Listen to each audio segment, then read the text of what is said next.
Olá, irmãos queridos, bem-vindos ao nosso podcast, nosso encontro semanal, nosso cafezinho da tarde semanal, aqui na comunidade Bom Pastor, partilha entre irmãos, estamos juntos mais uma vez, nós aqui, você aí, para compartilhar um pouquinho a palavra de Deus, um pouquinho do que a nossa igreja tem vivido a cada semana. Laura Beatriz, minha irmã, boa tarde, bom dia, boa noite, a hora que cada um estiver vendo a gente. Pronto, beleza. Salve, salve, Padre Antônio. Pois é, isso que eu ia dizer para o senhor. Uma boa parte dos nossos irmãos que partilham, e mesmo aqueles que às vezes não partilham, mas de vez em quando partilham lá no YouTube, a maioria que eu saiba vê à noite mesmo. Pois é, depois tem que de um dar uma dia paradinha, de trabalho. exato. Tem aqueles que vêm ao vivo, né? Mas uma boa parte vê à noite. Ou então vai ouvindo, a gente liga assim no carro, que nem eu fiz hoje de manhã com uma pregação que eu estava ouvindo. Houve uma pedacinho liguei aqui. lá e fiquei ouvindo. Mas o importante é a gente encher o coração da gente e a mente da gente com a palavra de Deus, né?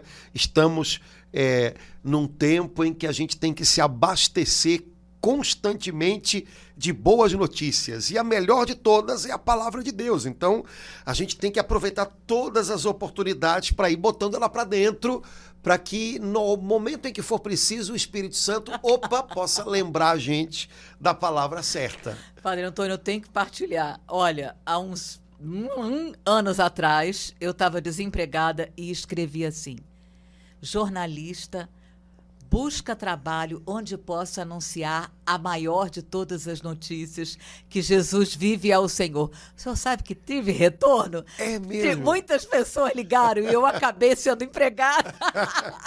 Corajosa. Porque, no fundo, eu acho que está acontecendo isso, né? As más notícias estão passando da conta, né? Ai, e eu acho que quem descobrir que boas notícias vão sendo buscadas pelas pessoas, porque a gente precisa, o combustível da alma da gente é esperança. A gente precisa ter esperança. Quem descobrir que isso também tem espaço, eu acho que aos pouquinhos vai conseguir ter bons resultados, viu? Então, quem sabe aí agora você que é jornalista também está querendo fazer um currículo, pode colocar isso. Pode ser que alguém ache que é meio biruta, mas alguém pode ver e perceber, essa pessoa vai fazer a diferença. Padre Antônio, preciso confessar ao senhor e publicamente que hoje de manhã eu estava pensando nisso. Estava tomando café e há 2 meses atrás eu ligaria a TV para ver, mas o meu coração falou não. Porque como jornalista, como cristã, católica, realmente tem uma hora que a gente tem que falar, não dá. Nesse momento eu preciso de uma outra notícia, né? Então fiquei ali em silêncio. Padre Antônio, como é bom, eu sei que muitas pessoas não podem porque moram com a família. Como é bom silenciar diante de Deus, mesmo em casa, não só na igreja.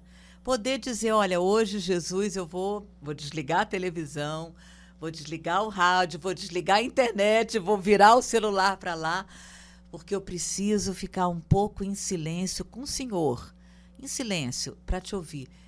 Nossa, é muito bom. A nossa alma descansa, o coração parece que recebe novas forças, até para depois a gente encarar o noticiário da TV. Sim. O problema é que a gente corre, eu acho que com o excesso de informações, e normalmente um excesso de informações a respeito de coisas negativas e informações passadas de maneira negativa. São duas coisas, né? Primeiro, que haja coisas ruins acontecendo, isso não é surpreendente. Não é. O problema não são só as coisas ruins que acontecem, mas é o modo ruim como elas são passadas, né? O problema disso é a gente correr o risco de começar a achar que só acontecem coisas ruins. Ou então a gente aprender a olhar tudo pela pior perspectiva e passar isso para as pessoas aos pouquinhos, né? Eu acho muito interessante aquela passagem do Evangelho que fala de Jairo que vai até Jesus, pedindo que Jesus vá à casa dele para curar sua filha. E quando Jesus já está quase chegando na casa de Jairo, chega uma pessoa com a notícia de que a menina morreu. Mas a pessoa não chegou só com a notícia. Ela chegou com a notícia e dando um encaminhamento para o problema. Então, a pessoa que veio disse assim para Jairo: Jairo, sua filha morreu. Por que ainda vai incomodar Jesus? Deixa ele embora. Então, más notícias nunca vêm purinhas, né? Elas vêm acompanhadas de impressões, elas vêm acompanhadas de sugestões, e às vezes são péssimas. E se a gente se alimenta somente disso, rapaz, eu acho que naquele dia, se Jairo obedecesse a esse comando, Padre Antônio. Pronto, tinha acabado tudo, a história não tinha ido para a Bíblia, né? Já deu uma orientação, nossa. Né? Então, Padre Antônio, eu sei que na tradução da Ave Maria está diferente, mas um dos motivos que me traz aqui, né, a cada semana, é quando no Salmo 118, na tradução da Liturgia das Horas, publicar entre as nações, eu fico, meu Deus, na Bíblia tem essa palavra, publicar entre as nações. Então, isso me enche de alegria e me motiva, assim, é para publicar, então vamos lá. Para publicar as grandes obras do Senhor. As grandes obras do Senhor. Ou seja, tem muita coisa boa acontecendo e são trabalho de Deus. Pois é. E Deus trabalha muito mais do que o capeta. Então, a gente precisa vigiar um pouquinho essas coisas a respeito daquilo que entra no coração da gente.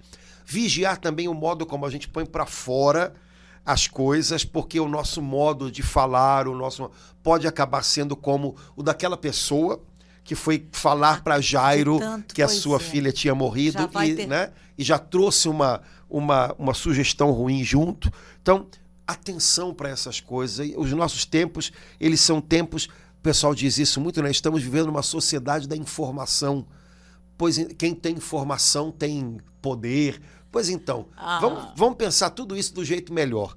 Estamos vivendo na sociedade da informação, isso significa então que a gente precisa dar boas informações. Glória. Quem tem informação tem poder? Pois é, quem tem o Evangelho de Jesus tem o maior de todos os poderes, porque é o poder glória, de dar esperança ao coração das pessoas. Então vamos usar esse negócio. Amém. Muito bem. Laura. A última coisa, antes da gente entrar. Quem me ajudou muito há uns 20 anos atrás foi agora cardeal Cantalamessa. Então ele disse que assim que Deus o chamou para a vida, que ele começou a pregar no mundo inteiro, ele disse que os ex-alunos dele convidaram para um dia ir num lugar à noite, e ele ficou meio assim, mas foi. Aí um dos alunos virou para ele, viu uma menina muito bonita com um vestido assim bem decotado. Ô, Frei Raniero, vamos lá, fala a verdade. O que é bonito é para se ver, o senhor não acha? Ele falou assim, a gente tem olho para ver, né? Isso me ajudou muito como jornalista, Padre Antônio. E o Frei Raniero Cantalamessa, é verdade, meu filho. E Deus nos deu 2 pálpebras para a gente fechar quando a gente não tem que ver. Olha, eu sei que isso me ajudou muito, porque a partir daí eu entendi que realmente tem certos momentos que a gente tem que fechar os olhos, porque não cabe a nós, não vai nos fazer bem. E eu entendi o discernimento daquilo que eu vejo de uma outra forma. Exato. Então é saber a hora de olhar, saber a hora de não olhar, né? Saber a hora de ouvir e a hora de não ouvir, saber a hora de falar e a hora de não falar, o modo como a gente olha, o tipo de olhar que a gente tem, tudo isso faz muita diferença. Então, um cristão é alguém que tem que saber calibrar essas coisas, porque senão ele está sendo, como é que a gente pode dizer, controlado pelos seus sentidos. E os nossos sentidos, que são bênçãos de Deus para nós, eles são uma parte da nossa vida, mas eles não são o que nos controla. O que nos controla são os nossos ideais, são aquilo que nós acreditamos, é o nosso espírito. Então, a gente tem que colocar as coisas no lugar, não é? Quando a pirâmide vira de cabeça para baixo, né, e os nossos sentidos controlam todo o resto, o imediato controla todo o resto, a gente está num caminho que não é muito bom, não vai chegar muito longe, né? Então, quando o assunto é ver, ouvir, falar, a gente precisa estar vigilante, né, sobre essas coisas. E essa festa maravilhosa do Sagrado Coração de Jesus, ela nos ajuda muito nisso. Pois é, né, estou animado, Laura. Depois de amanhã é festa do Coração de Jesus. Padre Antônio, o coração bonito, vai né? ficando aquecido. Nossa, a nossa vida passa a ser vista de outra forma quando a gente se debruça sobre esse amor tão grandioso, né, Padre Antônio, que nos enche. Aquela figura é tão forte, aquele coração para fora. Eu te amo tanto, que olha como é que está o meu coração. Ai, Padre Antônio. É uma festa, eu acho muito linda, né? Graças a Deus, de um tempo para cá, muita gente e muitos jovens têm redescoberto o coração de Jesus como um caminho para sua intimidade com o Senhor, uma escola onde a gente aprende tanto, né? E eu queria então, Laura, que a gente pudesse bater um pouquinho um papo sobre essa festa, né? É claro que a festa tem a ver com o que o Senhor pediu, de modo especial, a uma mensageira, né, do seu Sagrado Coração, que foi Santa Margarida Maria, no século XVII. A igreja foi acolhendo as inspirações que Jesus confiou a ela. É verdade que antes dela, algumas outras santas já tinham intuído no coração, com a ajuda do Espírito Santo, esse lugar secreto de paz, onde tudo é paz, que é o coração de Jesus. Então, só puxando a brasa, né? Na Idade Média, algumas santas beneditinas, Santa Gertrude, Santa Mectildes e algumas outras, né? Onde hoje é a Holanda, eram mulheres que estavam vivendo num tempo da espiritualidade cristã, e numa região onde a descoberta da humanidade de Jesus como expressão do amor de Deus, isso estava muito aceso pelo Espírito Santo. Então elas tiveram essa delicadeza de reconhecer que o coração de Jesus é o refúgio da gente, né? Mas no século XVII, para os nossos tempos modernos, Jesus confiou a missão de compartilhar as riquezas do coração dele com Santa Margarida Maria. E depois dela, com muitas outras pessoas, homens e mulheres que descobriram para si próprios o coração de Jesus, né? E é claro, a festa veio muito em função disso. Mas a igreja reconhece que essa devoção ao coração de Jesus, ela tem raízes na Sagrada Escritura, na Palavra de Deus. Porque, afinal, a Bíblia é o livro de piedade mais importante do cristão, inigualável. Então, toda a espiritualidade cristã, toda a devoção cristã, de alguma maneira, tem que encontrar as suas raízes na Sagrada Escritura. E a igreja foi descobrindo ao longo do tempo o quanto a Sagrada Escritura é de verdade a fonte original, vamos dizer assim, a nascente dessa espiritualidade do coração de Jesus. As leituras da liturgia da festa do coração de Jesus, aquelas que são propostas, né, a cada ano, são riquíssimas e lindíssimas e mexem tanto, chegam tão fundo no coração da gente, né? Então, só para lembrar os irmãos, né, o evangelho da festa, né, é o evangelho de São Mateus, no capítulo 11, que a gente conhece bem, né, em que o Senhor faz um convite. Primeiro, um convite para que a gente deponha nele tudo aquilo que rouba a nossa atenção. Depois, um convite para que, tendo entregado para ele tudo que rouba a nossa atenção, a gente aprenda com ele. E aí ele diz o que ele deseja nos ensinar. E Jesus, que não é um professor, Jesus é um mestre. Jesus não quer nos ensinar coisas. Um professor ensina química, matemática, física. Jesus quer nos ensinar a ser do jeito dele. E aí ele nos mostra como é o coração dele. Então, nessa passagem, Jesus diz assim: vinde a mim todos vós que estáis cansados e sobrecarregados, debaixo do peso dos vossos fardos. Eu vos darei descanso. Então, coisas que roubam a nossa atenção e principalmente quando a gente precisa aprender algo, quando a gente é estudante, não deixam a gente manter a nossa atenção, o foco da nossa atenção naquilo que deve ser aprendido. Jesus diz, traz para mim o teu cansaço e a tua sobrecarga. Então, quando a gente está cansado, a gente não consegue aprender, né?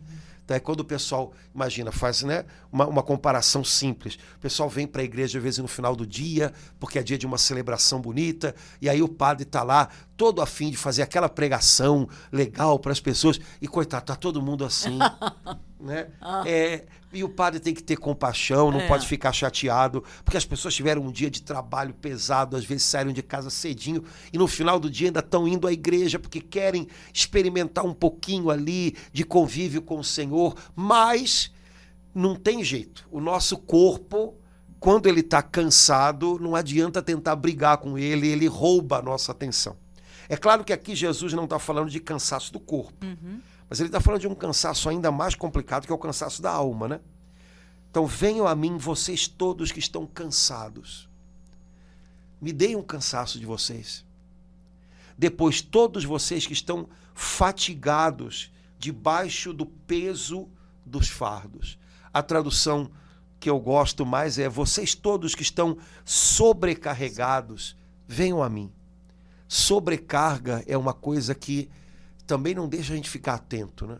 Porque sobrecarga é você estar tentando carregar mais do que o que você consegue. Então, é claro que Jesus não está falando de sobrecarga corporal, ele está falando de sobrecarga na alma. Então, sobrecarga na alma é carregar o que já passou, é carregar o que ainda não veio. Então, preocupação exagerada, ressentimento, essas coisas roubam a atenção da gente do aqui e agora, que é onde Deus ensina a gente. Então, a impressão que eu tenho é que o Mestre Jesus, quando diz essas palavras para os discípulos e para a gente, ele está dizendo assim, olha, eu tenho algo muito precioso para ensinar para vocês. Só que para que vocês estejam atentos, primeiro me entreguem tudo que está agitando vocês. Sabe, me entreguem o seu cansaço, a sua preocupação excessiva, as suas lembranças ressentidas, me entreguem tudo. Aí eu vou me encarregar de tudo isso para que o coração de vocês esteja livre e atento para o que eu vou ensinar. E aí ele diz assim, tomai sobre vós o meu jugo e aprendei de mim. Jesus não disse aprendei sobre mim. Jesus disse aprendei de mim. Porque aprender sobre Jesus, a gente pode aprender até estando longe dele. Mas aprender dele, a gente só aprende quando a gente está junto com ele.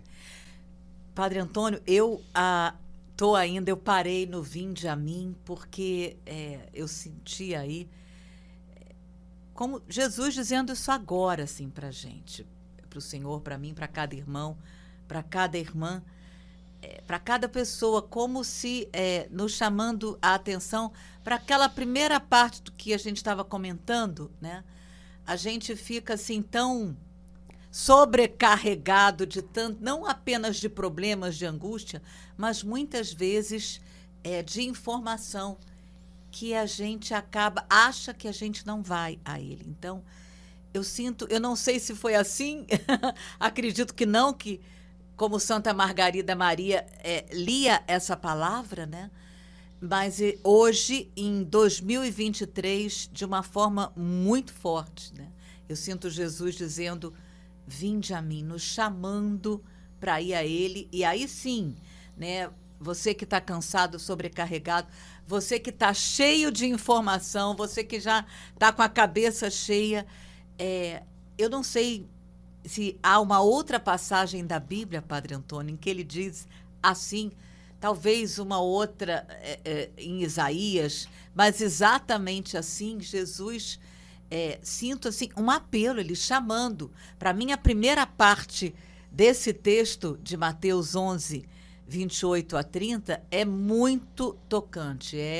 Você tem que vinde a mim, você tem que ouvir isso, faz a gente parar.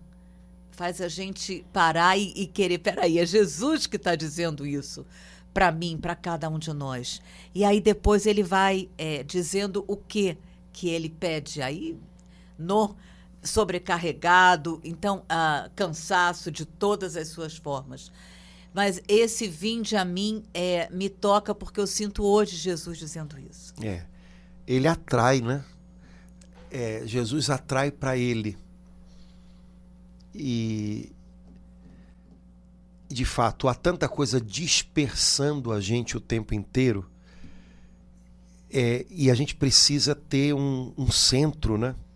Quando Jesus fala, vinde a mim, né, a impressão que a gente tem é que ele está fazendo assim. Né?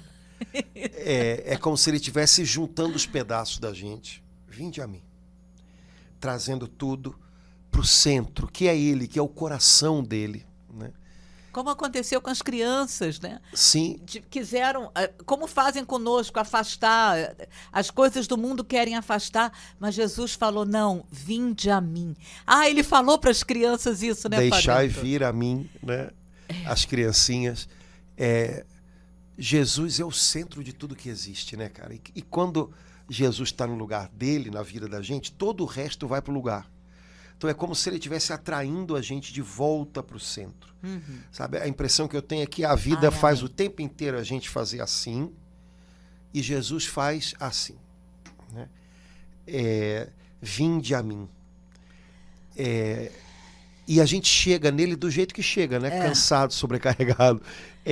Não importa o jeito como a gente chega, o importante é o que ele pode fazer pela gente. Né? E mais... existem, parece que, coisas que acontecem na nossa vida que só chegam a um fim quando a gente vai até ele. A impressão que eu tenho é que há momentos na nossa vida em que a gente fica girando, sabe? A gente corre de um lado para o outro e a gente vai a 1 milhão de coisas e pessoas e a gente tenta de 1000 maneiras. E fala para as pessoas em primeiro... Só que tem coisas na nossa vida que só chegam no fim quando chegam nele. Quando a gente chega aos pés dele. Quem sabe hoje alguma sobrecarga que a gente está sentindo, a gente só vai ser capaz de depô-la se a gente chegar até ele. Então, vinde a mim, é aqui o seu ponto de chegada. Né? E quando a gente se aproxima dele, pronto. Aí ele faz o trabalho que só ele pode fazer. Né? Eu acho lindo Jesus falando para a gente, né, aprendei de mim, e aí ele diz que sou manso e humilde de coração. Aprendei de mim, que sou manso e humilde de coração, significa eu vou ensinar a você com paciência. Eu vou ensinar a você no seu ritmo, no seu tempo. Porque como é bom quando a gente pode ir a uma pessoa que pode nos ensinar algo e que é paciente para ensinar e que é mansa ao ensinar. Como é ruim quando a gente tem experiências de estar com pessoas com quem a gente tem que aprender alguma coisa, mas essas pessoas não são pacientes, elas não são mansas. Então, no meio do caminho, elas cobram, elas exigem, como se a gente já tivesse que estar pronto num momento em que ainda não era para estar pronto. Quando Jesus diz, aprendei de mim, que sou manso e humilde de coração, a impressão que eu tenho é que ele está falando isso de uma dupla maneira. Primeiro, eu vou ensinar a você com paciência. Eu vou fazer esse caminho com você. E depois, eu vou ensinar a você a ser do jeito que eu sou, manso e humilde. Porque se a gente for pensar gramaticalmente, né, falando, aprendei de mim que... vou te ensinar com facilidade informática, Padre Antônio. Mas aí ele fala, ele não fala algo específico. Aprendei de mim, que sou manso e humilde. É isso mesmo que o senhor falou, né, Padre Antônio? Olha, vem, minha filha, aprender comigo, meu filho, porque eu tenho todo o tempo do mundo para você. Eu vou falar, eu vou falar com paciência, eu não vou perder. Que coisa linda, Padre Antônio, eu nunca tinha pensado. E ao mesmo tempo, à medida que a gente vem a ele, a gente aprende a ser como ele. Porque o que Jesus nos ensina não é química, não é matemática, não é... O que Jesus nos ensina é ele próprio. é ser do jeito dele. Então, quando Jesus diz, vinde a mim, aprendei de mim, é como se ele estivesse dizendo, conviva comigo. E a sua convivência comigo vai ensinar você. A sua convivência comigo vai te mostrar muitas coisas. Você vai aprender a ser do meu jeito, com um coração manso e humilde, né? Convivência é uma coisa que transforma a gente, né? Convivência ensina muito. E Jesus sempre foi mestre pela convivência, né? As pessoas se foram formadas por Jesus, os apóstolos foram formados por Jesus pela convivência. E ainda hoje, ao longo de toda a história do cristianismo, aqueles que são os verdadeiros aprendizes de Jesus, que são os santos, eles são formados pela convivência, né?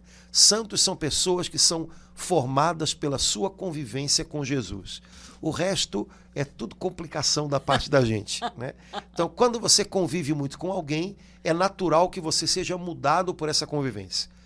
Conviver com alguém, de alguma maneira, traz para você um pouco do jeito daquela pessoa. É verdade, Padre. Né? Então, assim é com Jesus. Então, quando Jesus diz, aprendei de mim, vinde a mim, é como se ele estivesse dizendo, vamos caminhar juntos e convivendo comigo, a sua convivência comigo vai ser transformadora para você. Padre Antônio, o senhor não tem ideia, enquanto o senhor falava, assim, a compreensão que eu tive meu Deus, a pessoa orgulhosa, eu não sei como é que ela vê essa frase de Jesus, aprendei de mim. Não, aprender o quê? Eu tenho pós-doutorado. E aí, por isso eu virei a página, porque nos versículos anteriores, são poucas vezes que a gente vê Jesus exultando dessa forma, né? Pai, eu te bendigo porque escondeste estas coisas, aos sábios e aos entendidos, e as revelastes aos pequeninos. Então, Jesus chama cada um de nós, mas ao chamar e dizer, ele está dizendo, eu sei que você precisa aprender e eu estou disposto.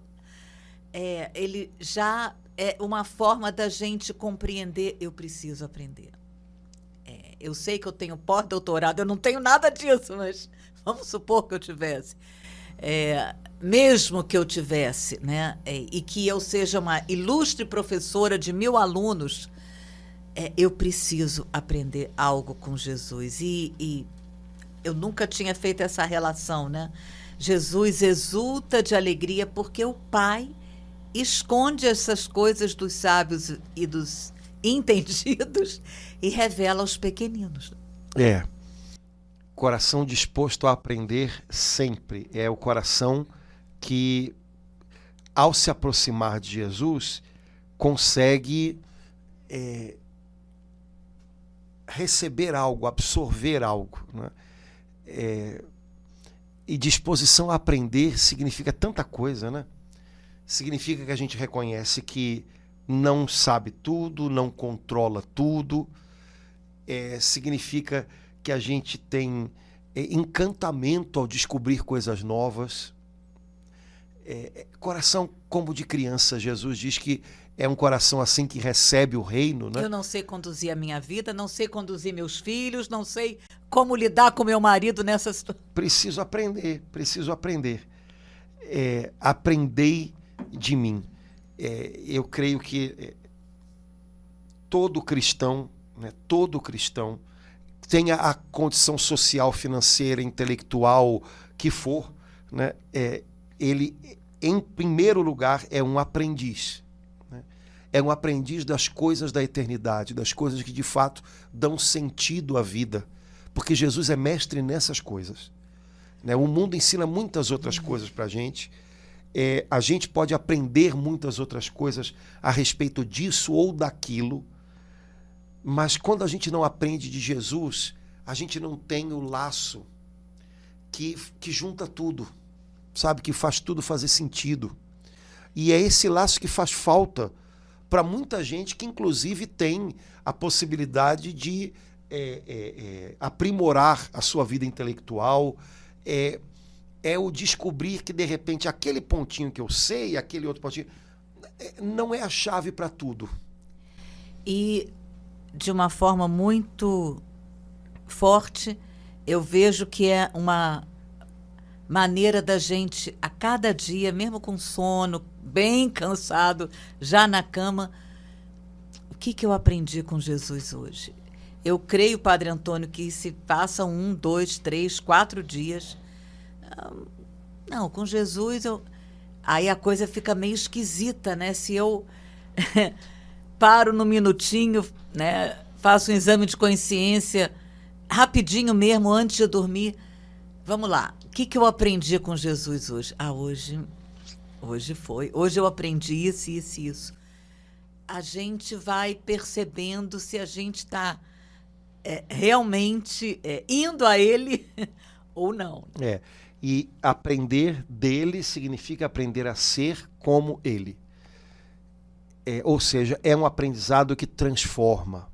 Isso tem que ficar muito, muito... Porque no mundo de informação, a gente acaba aprendendo muita coisa, recebendo informação demais, mas essas informações não transformam a gente, ou pelo menos não transformam a gente muitas vezes para melhor. Quando, na verdade, aprender com Jesus, conviver com Jesus, é ter um aprendizado transformador. Ou seja, eu não aprendo uma teoria, eu não aprendo sobre ideias, eu aprendo algo que tem o poder de mudar a minha vida, de me fazer viver de um jeito melhor. Me parece que isso é muito importante, porque hoje em dia a gente vê muito, quando a gente trabalha com crianças e jovens, né, que eles não têm muita paciência, não têm muita atenção para aprender daquela maneira passiva que talvez no meu tempo se aprendia, né? Senta e lê, senta e escuta 1h30. Né? Eles aprendem fazendo, né? Por isso está aí o TikTok que não me deixa mentir, porque na realidade o que eles estão fazendo ali? Eles estão fazendo algo, eles estão com a impressão, nem que seja só a impressão, de estar produzindo algo para alguém. Isso significa que eles vamos dizer assim, o jeitinho deles viverem e também o jeitinho deles aprenderem é fazendo. Bom, isso pode ter uma série de questões complicadas, mas tem um elemento interessante. Aprender fazendo significa um aprendizado que mexe com você, que transforma você. Cara, esse é o aprendizado de Jesus. Né? Jesus não nos quer craques em teorias. Jesus nos quer vivendo a vida do reino. Vivendo do jeito que ele viveu. Né? E é isso que a gente aprende quando a gente está com ele. Estar com Jesus muda a gente.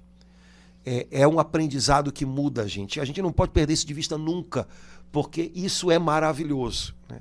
E a gente aprende a ser do jeito dele. E aí Jesus diz aqui na leitura, o jeito de Jesus é esse, mansidão e humildade.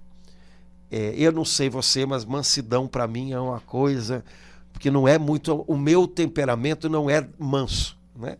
Então, para mim, já não é uma coisa natural. Há pessoas que naturalmente são, como é que eu vou dizer, menos explosivas, o que não quer dizer que sejam mansas, viu? É verdade. Pai. Porque às vezes você não explode, mas implode. Né? Uhum. Então, mansidão, para mim, é algo, caramba, e eu preciso aprender isso. Eu queria aprender isso, eu preciso aprender isso, e aprender isso vai ser bom. Né? Vai ser um contraponto para a minha vida, importante. Então, Jesus é manso e humilde de coração. Se você der uma olhadinha na Sagrada Escritura, no Novo Testamento, você vai ver essa mansidão e essa humildade se manifestando de milhões de maneiras. Não é? E sempre, especialmente na cruz. E sempre nos encantando. Né? Sempre nos encantando. Jesus diz que os mansos possuirão a terra. Pois é. Né? É uma bem-aventurança incrível, né, Padre Antônio? Porque normalmente a gente pensa que quem vai possuir a terra é quem briga, quem martela, quem grita mais alto. Jesus diz, não, são os mansos. Ou seja, são aqueles que sabem conquistar, não pela imposição, mas por uma conquista diferente, né? Por uma conquista que chega mais fundo no coração do outro. Que é o modo como Jesus conquista a gente, né? Jesus não nos conquista dando raquetadas na gente, Jesus conquista falando pro fundo da nossa alma, né, para o íntimo do nosso coração, né? Então, eu acho que seria um exercício legal, Laura, assim, aproveitando o dia da festa do coração de Jesus, mas também aproveitando esses próximos dias que vão vir, a gente tentar ler algumas passagens do Novo Testamento com essa chave. Jesus aqui em Mateus 11 diz que ele é manso e humilde de coração. Então, como é que eu posso ver no Novo Testamento essa mansidão e essa humildade de Jesus se manifestando? Aí na minha cabeça já passa um monte de coisa, né? Quantas vezes as pessoas em volta quiseram arrastar Jesus para a agitação delas? Algum tempo atrás, eu não me lembro de ter lido, né, que Jesus iria ser preso. Eu achava que era só naquele momento do Monte da Precipitação, mas eu descobri que muitos outros momentos iriam prender Jesus, os sumos sacerdotes iriam... E Jesus, passando no meio de tudo isso, foi em frente. Estou lembrando aqui do episódio da mulher adúltera, quando aqueles caras chegam fazendo aquele furdunço, Jesus escreve no chão, e enquanto aquele circo está armado, Jesus nem levanta os olhos. Ele desarma o circo, ele só fez uma pergunta. Ele não acusou ninguém, ele não fez um sermão. Nem fez psiu. Ele só fez uma pergunta.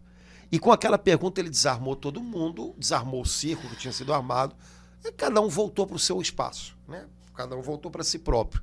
Só então ele levantou os olhos e olhou para aquela moça que tinha sido pega em adultério flagrante, né? Rapaz, quanta mansidão você precisa para não ser arrastado para uma arena de briga quando as pessoas ao teu redor chegam já querendo brigar. Isso acontece a rodo na vida da gente, né? As pessoas chegam às vezes, e se a gente não está com o coração manso, elas levam a gente para as brigas, para as batalhas, que às vezes são delas, né? Jesus é manso diante do sinédrio, né, que está ali acusando a ele. Jesus não se defende. Jesus diz quem ele é quando perguntam, mas ele não se defende, ele não grita para... Vocês estão errados, vocês não podiam estar dizendo isso. Ele sabe que naquele momento nenhuma defesa seria o suficiente, seria o bastante para aqueles homens. Então ele cala. Jesus é humilde. Jesus diz: eu não vim para estar no meio de vocês como alguém que deve ser servido, mas eu vim para estar no meio de vocês como aquele que serve. Jesus considera aquelas pessoas importantes. Jesus lidou com gente que ninguém dava valor. E Jesus considerava aquelas pessoas... Jesus perdia tempo com elas. Isso é uma forma de humildade, né? Você parar para ouvir alguém que todo mundo acha que não tem valor, você está dando valor para... Ou você está reconhecendo o valor daquela pessoa.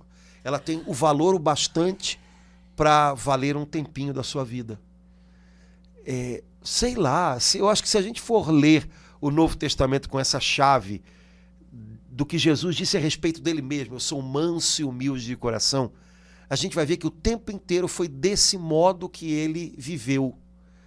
E se esse é o modo Jesus de viver, esse deveria ser o nosso modo de tentar viver. Somos discípulos dele, né? E quem sabe tanta coisa na nossa vida que fica complicada quando a gente, ao invés de ser manso, é agressivo, e quando, ao invés de ser humilde, a gente é orgulhoso.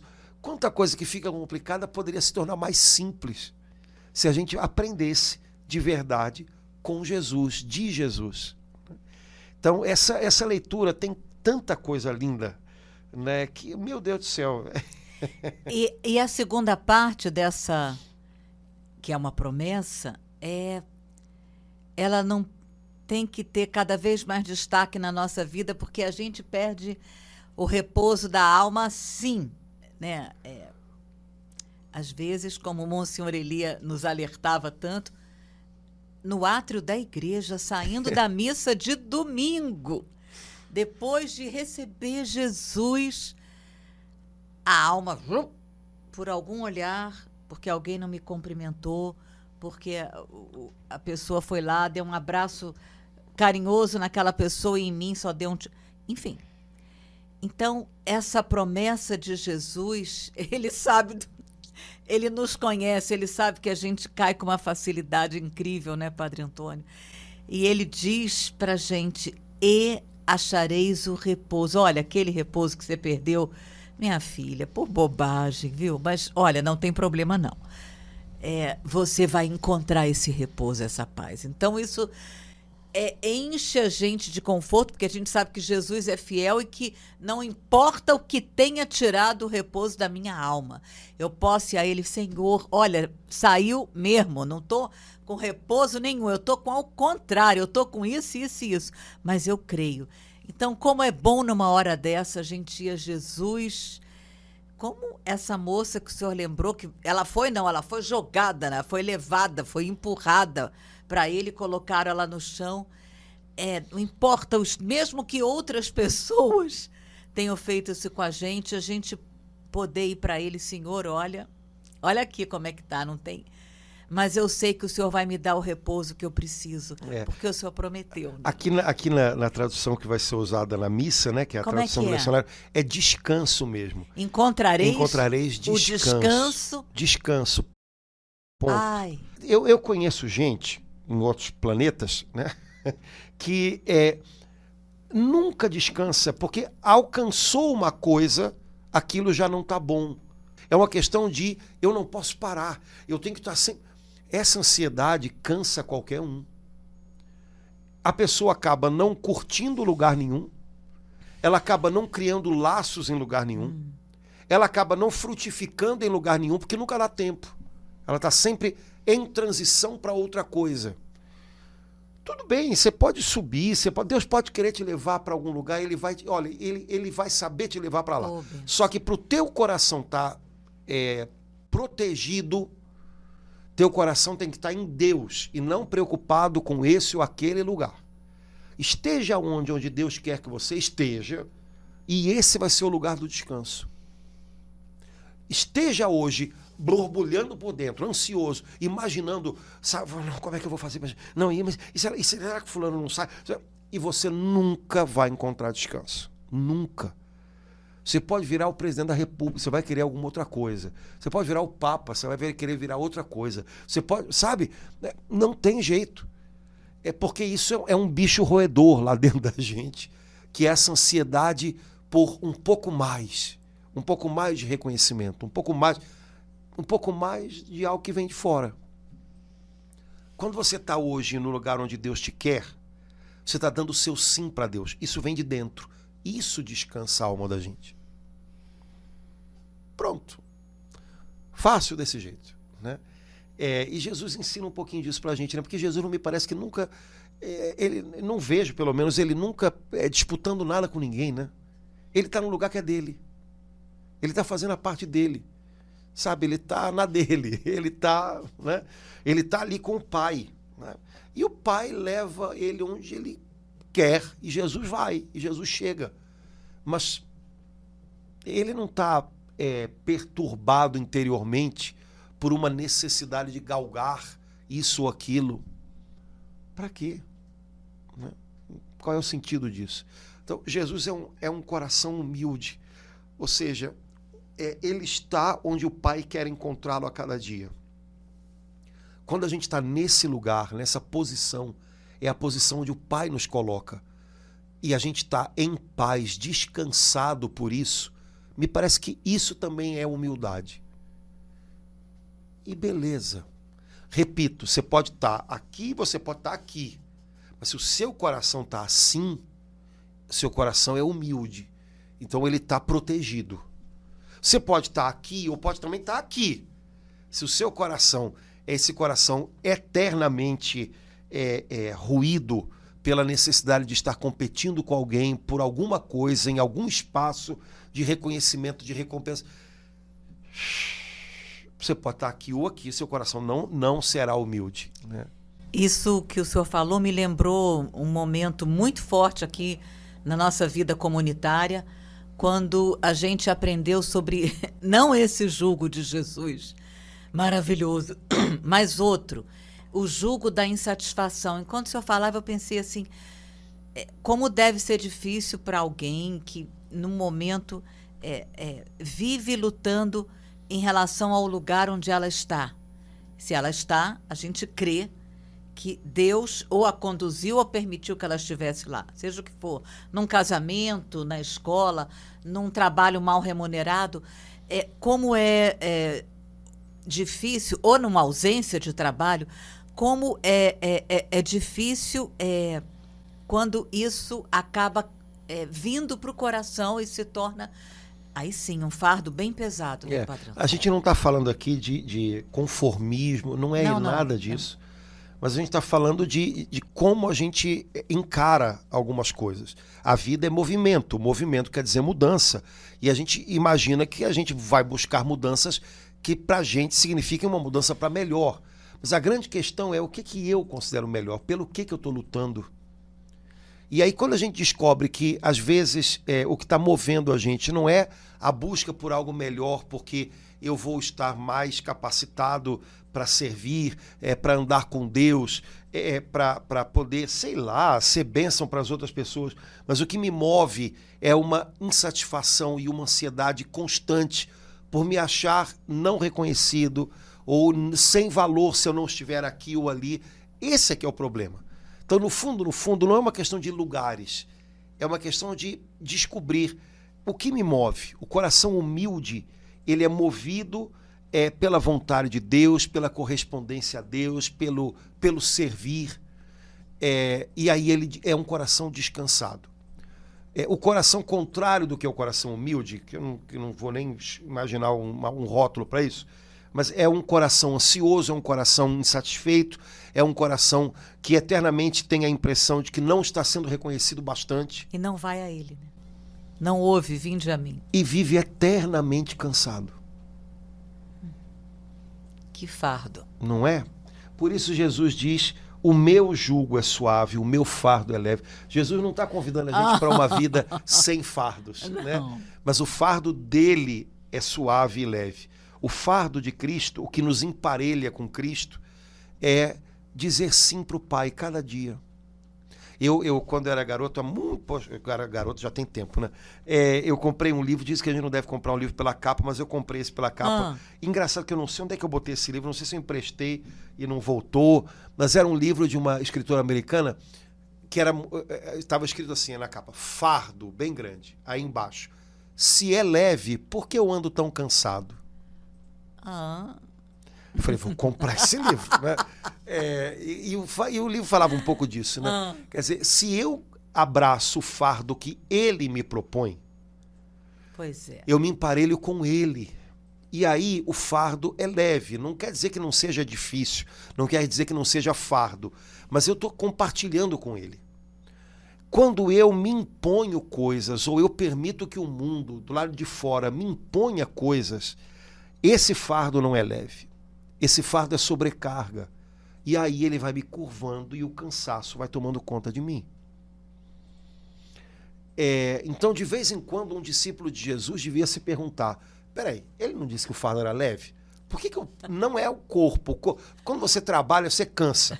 Né? Só que trabalho não mata ninguém. Né? Então, quando você está sentindo a alma cansada, sem esperança, sem ânimo, peraí, ele não falou que o fardo era leve? Como é que eu posso estar assim? Aí a gente tem que se perguntar, o que eu posso ter abraçado além do fardo que é dele? É a sobrecarga. Cobranças, expectativas, frustrações, necessidade de reconhecimento, de posição, de receber valor de alguém, sei lá mais o quê. E a gente vai descobrindo que o que cansa a gente são estes fardos. Servir a Deus não cansa. Repito, servir a Deus cansa num sentido físico, num sentido até mental, se for o caso, mas não rouba a tua esperança, não rouba o ardor da alma, sabe? Todo mundo... É o tipo de coisa que a gente não sabe falar, mas todo mundo entende o que é. Agora, cara, quando você é sobrecarregado com fardos que não são o sim que o Senhor espera da gente, isso cansa a alma. Isso rouba a juventude da alma da gente, sabe? Aquele frescor da alma, aquele ideal, aquele brilho no olhar, aquele impulso que a gente tem quando a gente está obedecendo a Deus. Então, esses fardos aí, simplesmente vá a Jesus e jogue eles no chão aos pés de Jesus. A gente não tem o que fazer com eles, a não ser fazer isso. Senhor, eu estou carregando um fardo porque parece que eu já estou com 40 e poucos anos e eu continuo desesperado pela aprovação de alguém. Eu preciso que alguém note o que eu fiz. Senhor, eu te entrego esse fardo. Eu não quero viver disso. Amém. Né? Pronto, entrega para ele. Reconheça e entregue. Eu não sei o que fazer com isso. Jesus sabe, ele vai dar um jeito nesse negócio. Que preparação boa para daqui a 2 dias. Não é um dia santo de guarda que deveria ser, Padre Antônio. Laura, quando você for papa, você resolve esse dia lindo, mas a gente, isso tudo vai ser coroado daqui a 2 dias, o segredo é, mesmo não sendo feriado, mesmo não sendo dia de missa obrigatória, viver esse dia com ele. Né? Viver esse dia com ele, procurar esse lugar de refúgio que é o coração de Jesus e passar esse dia com ele, aprendendo dele. Padre Antônio, mata uma curiosidade, não, uma informação. Esse é o dia que os padres se reúnem para... É o dia de oração... É a festa do Sagrado Coração de Jesus. É isso? É o dia de oração pela santificação do clero. É nesse dia? Aqui no Rio, porque é um dia apertado, normalmente os padres se encontram na véspera. Ai, que lindo. Mas a jornada de oração pela santificação dos sacerdotes é a festa do Coração de Jesus. Né? Então, todos os cristãos, né, têm o dever de orar pelos seus sacerdotes para que o pedido da igreja é que eles sejam santos. Né? Eu rezo pelo meu padre para que ele tenha saúde, para que ele seja bom, para que... Não, tá bom, tudo isso é bom, mas olha, é mais importante que tudo isso. A igreja, pelo menos no dia do coração de Jesus, pede, reze pela santificação do seu padre. É o mais importante. Um padre santo santifica o seu povo. Um padre que está buscando ser santo, né? Ajuda o seu povo a buscar ser santo também. E sem isso, todo o resto não é o bastante. A gente costuma falar, tem saúde, tem o resto. Tem gente que tem saúde e usa para o pior, né? Então, mais importante até do que a saúde é a santificação da gente. Então, nessa festa, pedimos aos irmãos, rezem pela santificação dos padres, para que os padres tenham um coração mais parecido com o coração de Jesus. Amém. Vamos nós, irmãos queridos, Deus abençoe, um abração, até a próxima, se Deus quiser, até logo. Tchau, irmãos.